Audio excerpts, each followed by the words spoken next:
Hello everyone, this is Ritu and welcome to study more knowledge. तो previous year questions हम कर रहे हैं DSSB के एग्जाम के लिए। और आज जो हमारा क्वेश्चन पेपर है वो है DSSB PRT का, जो कि 13 नवंबर 2019 में पूछा गया था शिफ्ट 1 में। तो इसका हम इंग्लिश वाला पार्ट करेंगे। कॉमन पेपर के लिए हम प्रीवियस ईयर क्वेश्चंस को सॉल्व कर रहे हैं। तो देखो, आप किसी भी एग्जाम की तैयारी कर रहे हो DSSB के लिए, आपको सभी क्वेश्चन पेपर सॉल्व करने हैं, चाहे वो कोई भी एग्जाम हो। ऐसा नहीं है कि अगर आप PRT के एग्जाम देने वाले हैं तो सिर्फ PRT के सॉल्व करेंगे, TGT का दे रहे हैं तो TGT का सॉल्व करेंगे, या फिर टीचिंग एग्जाम का देना तो सिर्फ टीचिंग का ही सॉल्व करेंगे, या क्लर्क के लिए क्लर्क का ही सॉल्व करेंगे। तो टीचिंग एग्जाम दे रहे हो या फिर नॉन टीचिंग एग्जाम दे रहे हो, सभी के लिए आप जितने भी क्वेश्चन पेपर हो सके उतने की ही प्रैक्टिस करें। इसका रीज़न ये है कि जो एग्जाम कंडक्ट करा रही है बॉडी वो है DSSB। तो पैटर्न सेम रहने वाला है और क्वेश्चंस पूछने का जो तरीका है वो बिल्कुल सेम रहने वाला है। तो जितने ज़्यादा क्वेश्चन पेपर आप सॉल्व करेंगे उतनी संभावना बढ़ेगी अच्छा स्कोर करने की। तो कोई भी एग्जाम चाहे दे रहे हो, सभी क्वेश्चन पेपर सॉल्व करें जो भी आपको मिले। तो आज इंग्लिश सेक्शन हम इसमें सॉल्व करने वाले हैं विद एक्सप्लेनेशन। तो चलिए शुरू करते हैं। सोशल मीडिया पर आप मुझे फॉलो कर सकते हैं। तो जो टेलीग्राम चैनल है उससे आपको इंपॉर्टेंट PDFs मिलती रहेंगी, और इंस्टा ID पर और फेसबुक पेज पर भी आप मुझे फॉलो कर सकते हैं। तो बढ़ते हैं हमारे फर्स्ट क्वेश्चन की तरफ। फर्स्ट क्वेश्चन में हमसे पूछा है choose the correctly spelled word. तो जिस वर्ड की स्पेलिंग बिल्कुल करेक्ट है वो हमें बताना है। तो इसका सही जो आंसर होगा हमारा ऑप्शन नंबर 1।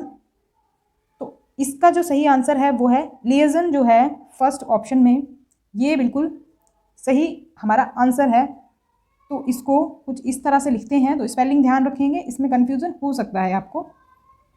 तो फर्स्ट ऑप्शन इसमें सही हो जाएगा। नेक्स्ट क्वेश्चन है choose the incorrectly spelled word. इसमें हमें चूज करना है जिस वर्ड की स्पेलिंग इनकरेक्ट है। तो इसका आंसर हमारा हो जाएगा option number 4। Option number 4 ledger इसका सही आंसर हो जाएगा। तो इसकी स्पेलिंग गलत है, तो सही स्पेलिंग क्या होगी हमारी? सही स्पेलिंग इसकी हो जाएगी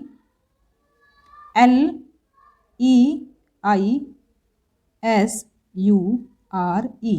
तो इसका मतलब मिस्टेक कहाँ पर है? ये जो IE है इसकी पोजीशन थोड़ी सी बदल दी गई है। तो I से पहले E आएगा यहाँ पर। तो कुछ स्पेलिंग हम ऐसे ही गलत कर देते हैं, जैसे रिसीव में भी कभी कभी हम गलती करते हैं। तो रिसीव में भी हम C के बाद I लगा देते हैं, जो कि गलत स्पेलिंग है। तो C के बाद E आएगा। तो बहुत से जो वर्ड्स हैं हमारे वो E पहले आता है I से पहले, और इसमें जो मिस्टेक्स के चांसेस बहुत ज़्यादा रहते हैं। तो ध्यान रखेंगे। अगर हम बात करें इसके मीनिंग की, तो लेजर का मीनिंग होता है time when you are not working और studying and can relax and do things you enjoy. मतलब जब आप काम नहीं कर रहे हो, कोई चीज़ आप ऐसी करना चाहते हो, रिलैक्स करना चाहते हो या फिर एंजॉय करना चाहते हो, तो उसका मतलब होता है लेजर। बाकी वर्ड्स की बात कर लेते हैं। जैसे लाइब्रेरी है, लाइब्रेरी होता है a room in a large house where books are kept. तो जहाँ पर बुक्स आप रखते हैं, जिस रूम में, उसको हम कह देते हैं लाइब्रेरी। और लाइसेंस क्या होता है? लाइसेंस होता है to give official permission for something और समवन टू डू समथिंग। तो मतलब कोई एक्टिविटी या फिर कुछ करने के लिए किसी को परमिशन देना, उसको मतलब होता है लाइसेंस। आपने देखा होगा कहीं आप दुकान खोलना चाहते हैं, कोई बिजनेस करना चाहते हैं, उसके लिए पहले आपको लाइसेंस लेना पड़ता है। तो इसका वही मतलब होता है। रिसीव का मतलब होता है टू बी गिवन समथिंग। तो फोर्थ ऑप्शन इसमें हमारा सही आंसर हो जाएगा। नेक्स्ट क्वेश्चन है rearrange the parts of the sentence in correct order.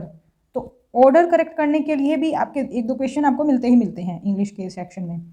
तो इसमें जो हमारा सही आंसर है वो हो जाएगा ऑप्शन नंबर 4 RQSP। RQSP क्यों होगा, इसको एक बार समझ लेते हैं। देखो, जो हमारा फर्स्ट पार्ट है जो कि हमारा R है, ये रिप्रेजेंट कर रहा है सब्जेक्ट को इंट्रोड्यूस कर रहा है ये इट। तो इट सब्जेक्ट है इसमें। उसके बाद अगर हम बात करें आर के बाद कौन सा पार्ट आने वाला है, आर के बाद आएगा क्यू इसलिए आएगा क्योंकि ये जो आर्टिकल है हमारा ए, यहाँ पर जो आ रहा है ए कनेक्ट कर रहा है नाउन से। ए जो है कनेक्ट हो रहा है नाउन से। नाउन क्या है हमारी? रोप। तो ये यहाँ पर इसलिए आर के बाद क्यू आ जाएगा। थर्ड क्या होगा हमारा? थर्ड हो जाएगा हमारा एस, क्योंकि देखो rope was tied to them के बाद क्या आएगा? And they kept whirling round the sun. क्योंकि जो थर्ड पार्ट है ये हमारा इसमें यूज हुआ है कंजक्शन, जो कि हमारे सेकंड पार्ट को लास्ट वाले पार्ट से जोड़ रहा है, तो कंजक्शन का इसमें यूज हुआ है। इस तरह से हम इसको रीअरेंज कर सकते हैं, तो फोर्थ ऑप्शन हमारा सही हो जाएगा।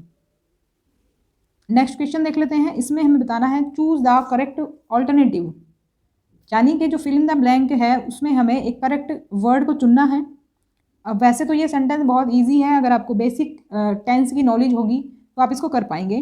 तो इसका आंसर हो जाएगा हमारा option number second, when are you going to write to your friend. तो ये जो हमारा सेंटेंस है वो हमारा प्रेजेंट कंटिन्यूस में है, इसलिए यहाँ पर गोइंग आएगा।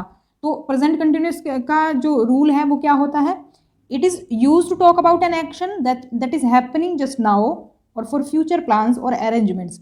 मतलब कि जो एक्शन आपका अभी हो रहा है उसमें क्या होता है, हमारा प्रेजेंट कंटिन्यूस होता है, और वो यही है सेंटेंस।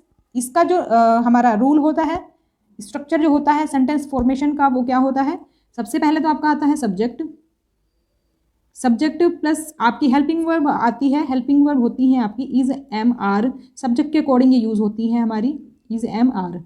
तो अगर आपका सिंगुलर है तो इज, और आई अगर सब्जेक्ट है तो एम यूज करते हैं उसके साथ, और अगर प्लूरल सब्जेक्ट है तो उसके साथ आर हम यूज करते हैं, क्योंकि इसमें प्लूरल सब्जेक्ट है हमारा यू, इसलिए इसके साथ हमने आर का यूज किया है। और प्लस क्या आता है, प्लस आता है I N G form of verb, ING form of verb आती है इसमें। तो ये स्ट्रक्चर होता है हमारा प्रेजेंट कंटिन्यूअस सेंटेंस का। तो करेक्ट आंसर होगा option number second. Next question है don't lean against this wall it would collapse. तो इसमें ब्रैकेट में देखो वर्ड है वुड, हमें बताना है कि इसको रिप्लेस करके हमें कौन सा वर्ड लिखना है, या फिर इसमें इंप्रूवमेंट की ज़रूरत है, अगर नहीं है तो नो इंप्रूवमेंट हमें लिखना है। तो ऑप्शन हमारा हो जाएगा इसमें फोर्थ ऑप्शन इसमें सही हो जाएगा। इसमें हमारा आंसर होगा माइट। तो सेंटेंस क्या बनेगा, don't lean against this wall it might collapse. तो देखो जो ये दोनों वर्ड हैं हमारे, ये हैं हमारे मॉडल वर्ब, मॉडल वर्ब है, और वुड जो है वुड रिप्लेस हो जाएगा माइट से। वुड जो मॉडल वर्ब है ये हमारा यूज़ किया जाता है एबिलिटी के लिए, परमिशन पूछने के लिए, रिक्वेस्ट के लिए, या फिर ऑफर देने के लिए, जो वुड हम यूज़ करते हैं। लेकिन जो हम माइट यूज़ करते हैं वो हम यूज़ करते हैं पॉसिबिलिटी के लिए, एबिलिटी के लिए, या फिर सर्टेनिटी के लिए। तो यहाँ पर क्या दिख रहा है, यहाँ पॉसिबिलिटी हो रही है, क्योंकि don't lean against this wall it might collapse. तो यहाँ पर फोर्थ ऑप्शन हमारा सही होगा। नेक्स्ट क्वेश्चन है ईडियम या फिर फ्रेज से ये क्वेश्चन है आपका, और फ्रेज हमारा दिया हुआ है on the hook. On the hook है और इसका हमें मतलब बताना है क्या होना चाहिए। तो इसका मतलब होता है to be responsible for something, second option इसमें सही हो जाएगा। ऑन द हुक होना मतलब to be responsible for something, तो ये इडियोमेटिक फ्रेज है। तो ये होता है मतलब किसी चीज़ के लिए रिस्पॉन्सिबल होना। अगर हम इसको सेंटेंस में यूज़ करें तो हम कर सकते हैं I would think very carefully signing your name to those documents if something goes wrong in the company it could be you in the hook. मतलब कि अगर कुछ भी हुआ तो आप उसके जिम्मेदार होंगे, इस तरह से हम इसका मीनिंग ले सकते हैं ईडियम का। तो सही ऑप्शन जो होगा सेकेंड ऑप्शन हो जाएगा। नेक्स्ट क्वेश्चन है, ये भी हमें रीअरेंज करना है। ज़्यादातर मैंने देखा है इस तरह के दो क्वेश्चन तो आते ही आते हैं आपके इसमें, तो ये बहुत ईजी होते हैं अगर आप थोड़ा सा ध्यान से करें। सब्जेक्ट आपको सेलेक्ट करना होता है, अगर आप एक सब्जेक्ट भी चूज़ कर लेना तो भी कभी कभी आपको सही आंसर मिल जाता है। आप देखो इसमें सब अलग अलग ऑप्शन दिए हुए हैं। मान लो आपको सब्जेक्ट की पकड़ हो गई तो आप अगर एक ऑप्शन भी चूज़ कर लेंगे तो भी आप करेक्ट आंसर तक पहुंच सकते हैं। तो इसमें अगर हम देखें सब्जेक्ट वाली लाइन कौन सी है जिसमें हमारा सब्जेक्ट इंट्रोड्यूस किया जा रहा है, तो ये है हमारा क्यू। हमारा देखो सही आंसर हो जाएगा ऑप्शन नंबर 4 QSPR। देखो अगर आप क्यू को देखें तो क्यू में सब्जेक्ट को रिप्रेजेंट क्या कर रहा है, ही है जो कि सब्जेक्ट है हमारा। उसके बाद बाकी सेंटेंस है, तो क्यू के बाद आ जाएगा S, he is clever and has an explanation for his behaviour towards his parents. तो बन गया ये पूरा सेंटेंस हमारा। तो फर्स्ट जो है ये हमारा रिप्रेजेंट कर रहा है सब्जेक्ट को। उसके बाद जो हमारे कंजक्शन का यूज़ हुआ है जो कि मैंने आपको बताया कि ये ही इज़ क्लेवर के बाद जो कंजक्शन हुआ है ये हमें बाकी के सेंटेंस के पार्ट से जोड़ रहा है। कंजक्शन का यहाँ पर एंड का यूज़ हुआ है। उसके बाद हमारा आ जाएगा थर्ड ऑप्शन थर्ड स्टेटमेंट जो है, तो ये हमारा एक तरह से बाकी की चीज़ों के बारे में बता रहा है। जो स्टार्टिंग में जो सब्जेक्ट के बारे में बात हो रही है उसको ये थोड़ा सा एक्सप्लेन कर रहा है, तो ये थर्ड नंबर पर आ जाएगा। लास्ट का हो जाएगा हमारा आर, टूवर्ड्स हिज पेरेंट्स। कभी कभी आपको तो थोड़ा सा इसमें भी सेंस मिल जाता है कि ऑब्जेक्टिव क्या होना चाहिए, मतलब लास्ट वाला पार्ट क्या होना चाहिए, उससे भी थोड़ा सा अंदाजा लग जाता है। नेक्स्ट क्वेश्चन है, one who is unable to pay his debts. तो इसका मतलब है जो अपने कर्ज ना चुका सके उसको हम क्या कहेंगे। इसका आंसर हो जाएगा ऑप्शन नंबर 3, इंसॉल्वेंट। इसको हम हिंदी में अगर समझें तो देखो, जैसे आपने सुना होगा जब कोई अपना कर्ज ना चुका पाए, करोड़ों का कर्ज हो जाए उसके सर पर, उसको क्या घोषित कर देती सरकार, दिवालिया। दिवालिया उसको घोषित कर दिया जाता है, वही दिवालिया है, ये इंग्लिश में लिखा है, उसी का मतलब है ये insolvent. One who is unable to pay his debts, तो उसको हम कहेंगे इंसॉल्वेंट। और इसका मतलब इंसॉल्वेंट का यही होता है कि not having enough money to pay what you owe. बाकी के वर्ड्स का भी मीनिंग देख लेते हैं। ब्रूड होता है think deeply about something that makes one unhappy, कुछ अनहैप्पी चीज़ के बारे में डीपली सोचना। और कोकस का मीनिंग होता है a meeting of the members of a political party to choose people to represent them in a larger meeting. Election जैसी चीज़ों के बारे में हम समझ सकते हैं, तो जैसे कि इलेक्शन के बारे में मीटिंग कोई हो रही है तो इसका मतलब होगा कोकस। फिर होता है बेल। बेल का मतलब होता है a large quantity of something such as paper that is tightly tied together especially into a block, तो उसे हम कहते हैं बेल। नेक्स्ट क्वेश्चन पर चलते हैं। जो हमारा वर्ड दिया हुआ है नेग्लेक्ट, इसका हमें अपोजिट मीनिंग वाला वर्ड इसमें से सिलेक्ट करना है। तो इसका जो हमारा सही आंसर होगा वो हो जाएगा ऑप्शन नंबर 2। देखो, नेग्लेक्ट का मतलब होता है to pay too little attention to something, मतलब किसी पर ज़्यादा ध्यान नहीं देना, एक तरह से इग्नोरेंस करना, मतलब इग्नोर करना किसी चीज़ को, तो उसको हम कहेंगे नेग्लेक्ट करना। तो जैसे कि हम इसको अगर यूज़ करें सेंटेंस में तो हम कह सकते हैं many of these ideas have been neglected by modern historians. और इसके अपोजिट अगर मीनिंग देखें हम अप्रिशिएट का, तो अप्रिशिएट का मतलब होता है recognise the full worth of, यानी कि किसी पर अटेंशन देना, किसी को मतलब अप्रिशिएट करना, किसी की प्रशंसा करना, तारीफ करना किसी की। तो मतलब क्योंकि अगर हम उस पर अटेंशन पे करेंगे तभी तो हम उसकी तारीफ करेंगे। तो she feels that he doesn't appreciate हर, तो इसका ये हम इस तरह से यूज़ कर सकते हैं। तो अगर हम देखें तो नेग्लेक्ट और अप्रिशिएट जो है एक दूसरे के अपोजिट वर्ड हो जाते हैं, एंटोनिम्स हो जाते हैं। नेक्स्ट क्वेश्चन है, तो इसमें हमें सिनोनिम बताना है लॉयल का। लॉयल का मतलब वही है कि जैसे किसी के लिए वफादार होना, किसी के लिए वही जैसे कोई होता है ना, किसी के लिए जैसे कोई वो पॉलिटिकल पार्टी के लिए हो सकता है, कोई अपने बॉस के लिए हो सकता है, कोई अपने टीचर के लिए हो सकता है, तो वही उस सेंस में ही हमें इसका मतलब बताना है जो कि सिमिलर हो इसके अर्थ में। तो ऑप्शन नंबर 4 हमारा सही हो जाएगा, डिवोटेड।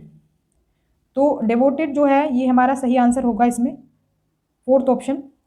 लॉयल का मतलब always supporting your friends, principles, countries, या फिर किसी और चीज़ के बारे में भी हो सकता है, या किसी भी चीज़ के बारे में हो सकता है, ये किसी चीज़ के लिए सपोर्टिव होना।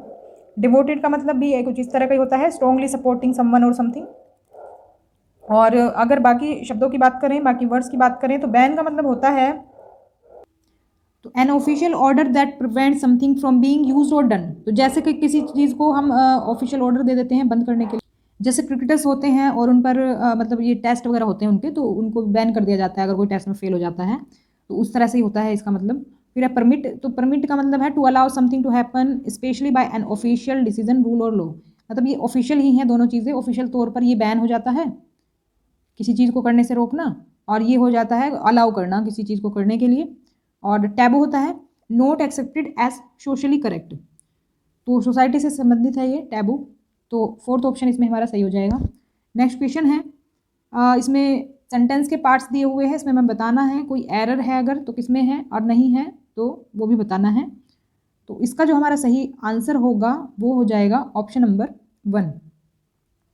इसको अगर आप सेंटेंस को भी देखेंगे तो आप ईजिली इसको पकड़ पाएंगे इसमें मिस्टेक कहाँ पर है।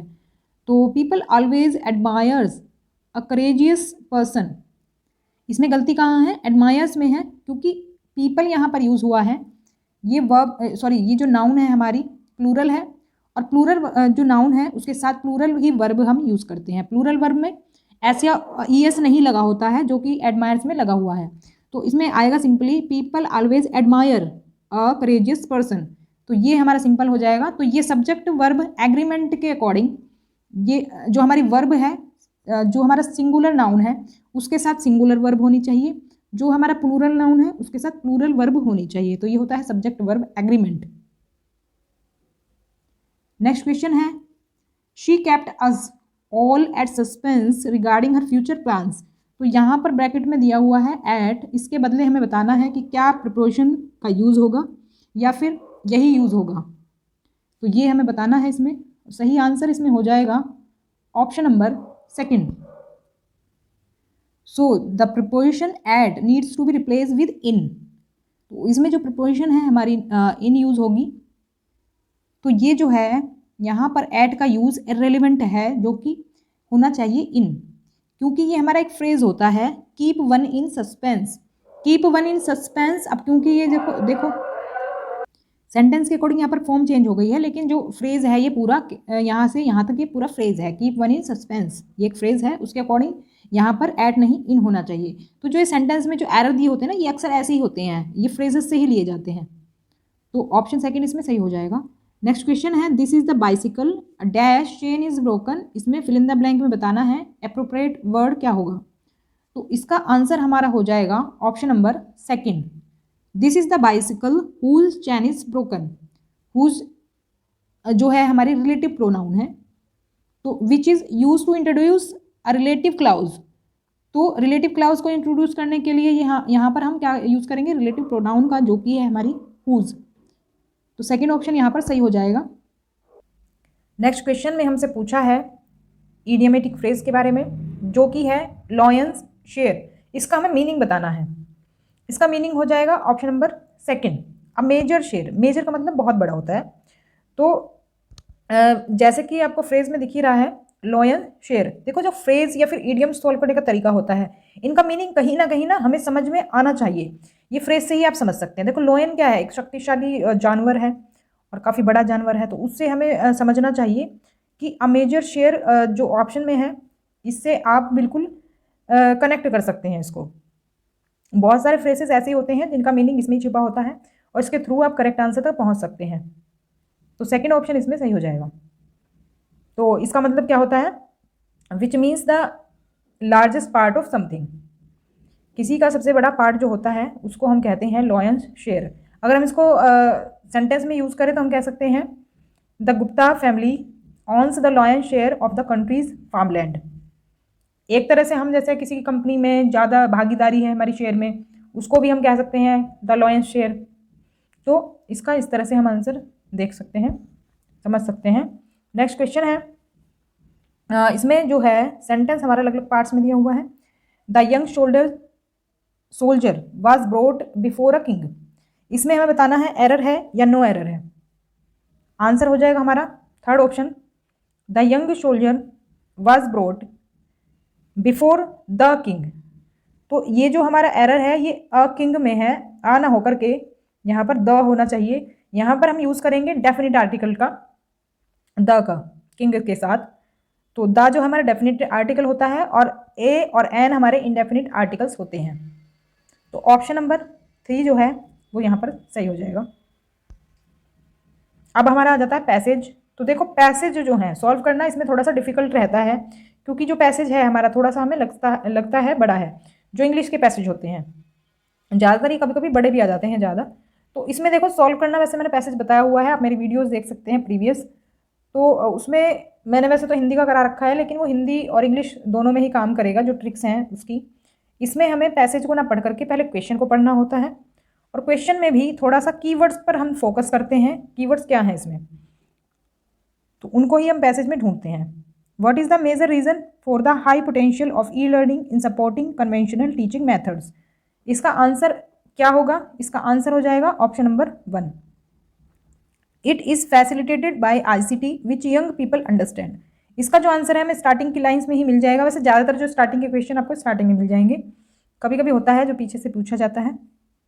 तो यहाँ पर अगर आप स्टार्टिंग की लाइनें देखेंगे, इंफॉर्मेशन एंड कम्युनिकेशन टेक्नोलॉजी, इसको ही यहाँ पर ICT लिख दिया है। Has a major impact on the world in which young people live. तो यहाँ पर आप देख पा रहे होंगे यंग पीपल की यहाँ पर बात हो रही है, यहाँ पर भी यंग पीपल की बात हो रही है और इन्फॉर्मेशन टेक्नोलॉजी की यहाँ पर बात हो रही है। तो सेम जो है हमारा जो ऑप्शन 1 में दिया हुआ है, बाकी जो है ये कनेक्ट नहीं है हमारे क्वेश्चन से, तो ये हमारे हट जाएंगे। तो फर्स्ट ऑप्शन इसमें करेक्ट होगा। नेक्स्ट क्वेश्चन है which word from the passage is opposite in meaning to closure. इसमें तो देखो आपको अगर नहीं पता है तो भी कोई बात नहीं, अगर आप पैसेज में नहीं ढूंढ पाएंगे तो आपको अगर जनरल नॉलेज आपकी थोड़ी सही है, थोड़ी वोकैब की नॉलेज है तो आप इसको कर पाएंगे। तो इंग्लिश में जो पैसेज हम यूज़ करते हैं उसमें थोड़ी सी वोकैब की नॉलेज होनी चाहिए। वोकैब की नॉलेज होगी तो ईजिली आप इन सबको इस तरह के क्वेश्चन को कर पाएंगे।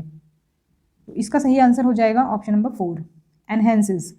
तो क्लोजर का जो अपोजिट मीनिंग है वो है एनहेंस करना, एनहेंसेस। तो अगर हम क्लोजर की मीनिंग की बात करें, क्लोजर हम कहते हैं एन एक्ट और प्रोसेस ऑफ क्लोजिंग समथिंग और व्हेन एन इवेंट और a period of time is brought to an end or the feeling that something has been completely dealt with। Simple शब्दों में अगर हम कहें तो हम कह सकते हैं कि एन एक्ट और प्रोसेस ऑफ क्लोजिंग समथिंग, तो विच इज क्लोजर। और एनहेंस की बात करें तो एनहेंस को हम कहेंगे कि to improve something, to improve something. Closure का मतलब प्रोसेस ऑफ क्लोजिंग समथिंग। तो दोनों क्या हो गए, एक दूसरे के अपोजिट हो गए, मीनिंग में एंटोनिम्स हो गए, इसलिए फोर्थ ऑप्शन यहाँ पर सही हो जाएगा। Which word from the passage means the same as overcoming. इसमें हमें सिनोनिम बताना है ओवरकमिंग का। तो ओवरकमिंग का जो सिनोनिम होगा वो हो जाएगा फर्स्ट ऑप्शन, सरमाउंट।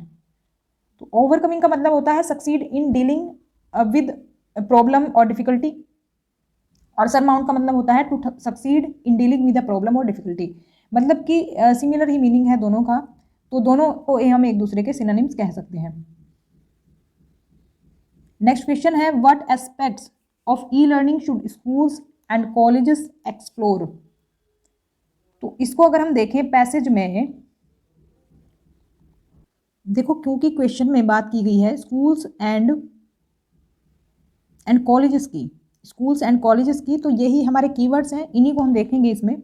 तो इसमें अगर हम देखें तो हमारा जो लास्ट की लाइनें हैं इसमें हमारा यहाँ पर आपको दिख जाएगा थस ऑल एजुकेशनल इंस्टीट्यूशंस। देखो एजुकेशनल इंस्टीट्यूशंस का मतलब ही यही है, स्कूल्स और कॉलेजेस। तो यहीं से हम देखेंगे अपना आंसर।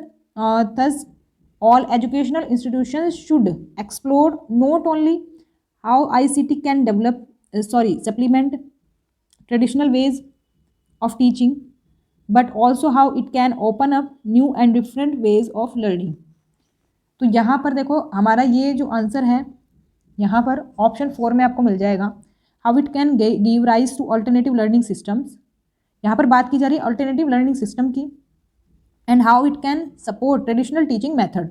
ट्रेडिशनल वेज की यहाँ पर बात हो रही है, तो देखो यहाँ पर पैसेज में हमें दिया हुआ है supplement traditional ways of teaching या फिर डिफरेंट वेज ऑफ टीचिंग की, और यहाँ पर इस ऑप्शन में भी हमें यही बताया हुआ है। तो ऑप्शन 4 जो है हमारा बिल्कुल सही हो जाएगा। नेक्स्ट क्वेश्चन है इसका, which of the following statements is true about e learning. E learning के बारे में कौन सी जो स्टेटमेंट है वो हमारी सही है। तो देखो ई लर्निंग के बारे में हमें देखना होगा, ई लर्निंग के बारे में जो जो चीज़ें दी हुई हैं, देखो यहाँ से शुरुआत है ई लर्निंग के बारे में। That e learning will assist the making of connections by enabling students to enter and explore new learning environment overcoming barriers of distance and time. This has another advantage because it facilitates shared learning by enabling students to join or create communities of learners that extend well beyond the classroom. It further assists the creation of supportive learning environment by offering resources that can take amount of individual cultural or development differences. तो देखो यहाँ पर बात हो रही है individual cultural development differences। E-learning also enhance opportunity to learn by offering students virtual experiences and tools that save them time, allowing them to take their learning further। तो यहाँ पर कुछ चीज़ों की बात हो रही है जो कि अगर हम ऑप्शन में देखें तो ऑप्शन कौन सा हमारा मैच करेगा इससे हमारा ऑप्शन मैच करेगा third option, it has considerable potential to support traditional teaching approaches. अब देखो ट्रेडिशनल वेज की हमने यहाँ पर भी बात करी थी जो हमने पहला क्वेश्चन करा था। तो जो हमारा ये लाइनें हैं इसमें से थोड़ा सा मिक्सअप कर लिया गया है सारी चीज़ों को। तो थर्ड ऑप्शन इसमें हमारा सही आंसर हो जाएगा, ऑप्शन 3 यहाँ पर सही होगा।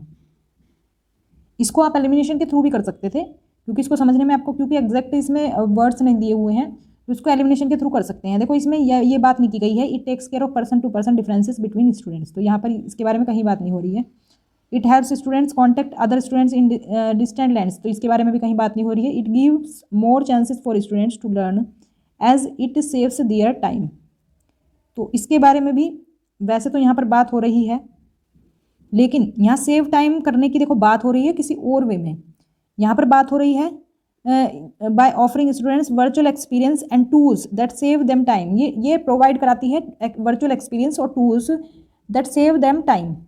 तो यहाँ पर ये एग्जैक्टली ये नहीं कहा गया कि ये सेव करती है टाइम को, तो ये ऐसे टूल्स वगैरह प्रोवाइड कराती है या एक्सपीरियंस प्रोवाइड कराती है जो स्टूडेंट्स का टाइम सेव करते हैं।